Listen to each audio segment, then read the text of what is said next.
Today, a Russian missile attack killed at least 11 people in the Ukrainian president's hometown. Hello, this is Henry Keane on the UATV channel, breaking hard truth into easy terms for you directly from Ukraine. Residents sobbed outside a completely burnt-out apartment block from which smoke billowed after the early morning attack on the central Ukrainian city. Officials said at least 28 people were wounded and others could still be trapped under the rubble. Russia did not immediately comment on the attack.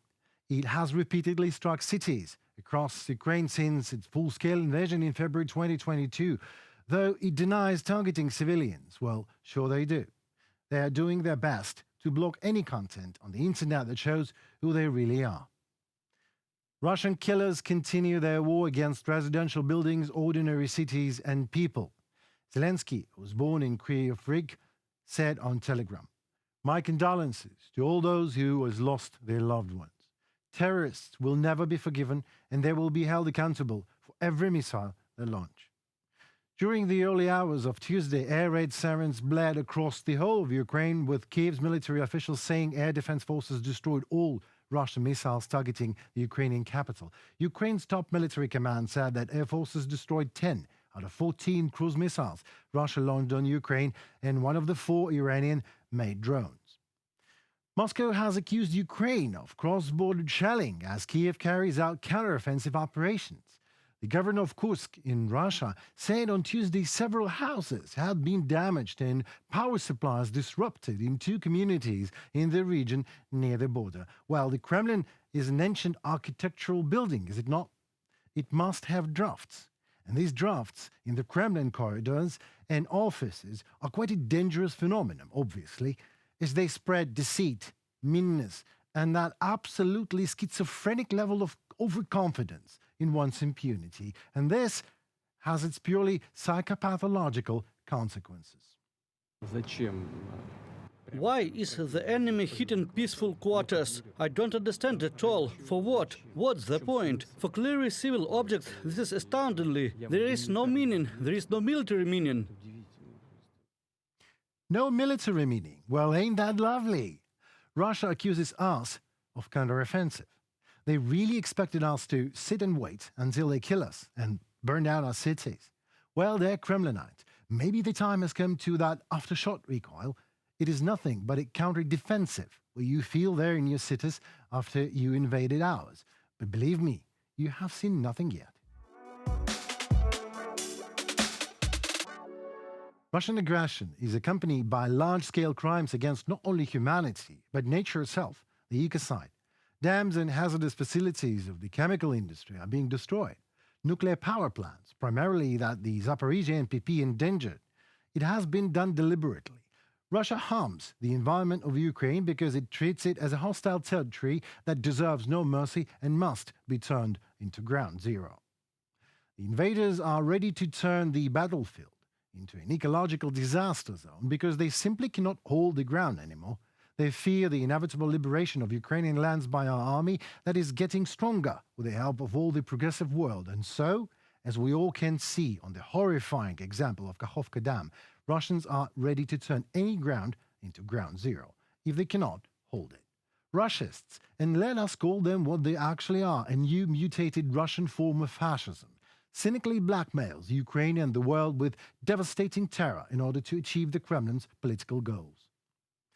The destruction of North Crimean water canal, of the explosives that Russians have planted on Titanic plant that uses hundreds of tons of ammonia, and if blasted, will instigate a technogenic catastrophe, says it loud and clear. The Kremlin is ready to sacrifice as much lives as might be necessary and the health and the future of all the Crimeans, so much for the protection narrative aired by Kremlin's propaganda ever since 2014. Ecological disasters are never limited to state borders, of course. It is always an international problem, and the world must unite. So for the murderer, child abductor, a torturer, an international thug, and now an eco-terrorist, the Kremlin to be stopped once and for all. The US President Joe Biden is set to meeting outgoing NATO Secretary General Jens Stoltenberg at the White House on Tuesday as jockeying to secure his successors intensifies, as correctly noticed by the Voice of America. While the White House says the official agenda for the meeting is to discuss the alliance's July summit in Vilnius, Lithuania, the issue of who will be next at NATO's helm during the difficult period in its 74-year history will no doubt be front and center as the alliance face Russia's war in Ukraine. As an undisclosed senior U.S. government official told Voice of America, the administration has not settled on a candidate for the next Secretary General, and we are not able to comment on deliberations. The Secretary General has done a superb job, and particularly at the unbelievably critical time in history.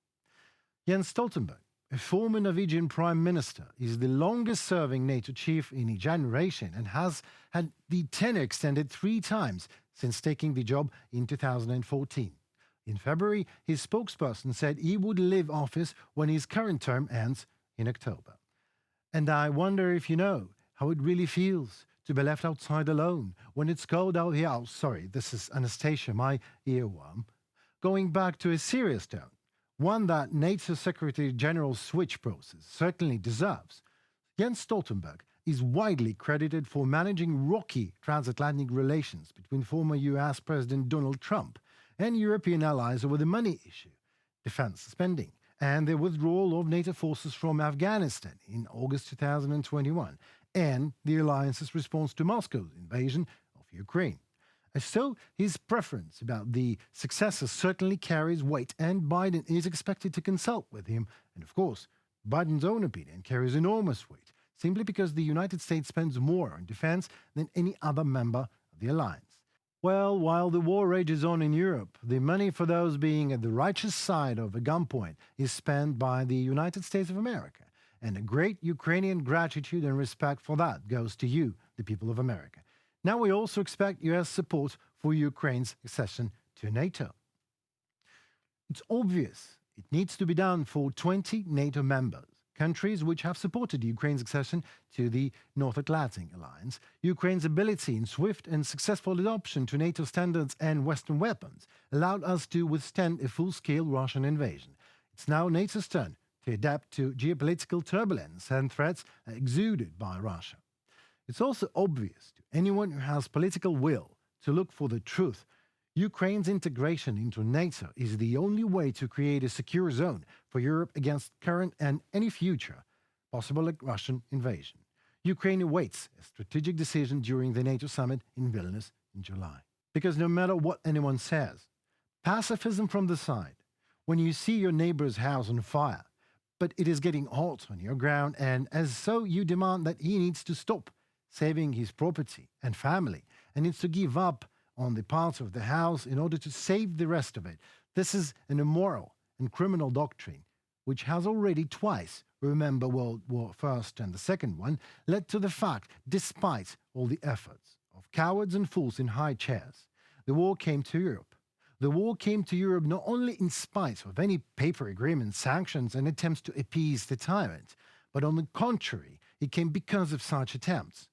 Cowardice and political impotence are the reasons for that, you see, the reasons for the war. Determination, courage, and willingness to sacrifice in the name of victory are the reasons for peace. Please don't believe me, go ask Winston Churchill. We very much hope the new helm of NATO, whoever he or she happens to be, will be sharing this Ukraine's and Sir Churchill Winston's point of view. It was me, Henry Keane, on UATV channel, bringing our truth in easy terms for the whole free world directly from Ukraine. Stay safe and tune for more tomorrow. Don't forget to subscribe to our UATV English channel for more news from Ukraine. Your support really matters. Stay safe and tune for more tomorrow. See you soon.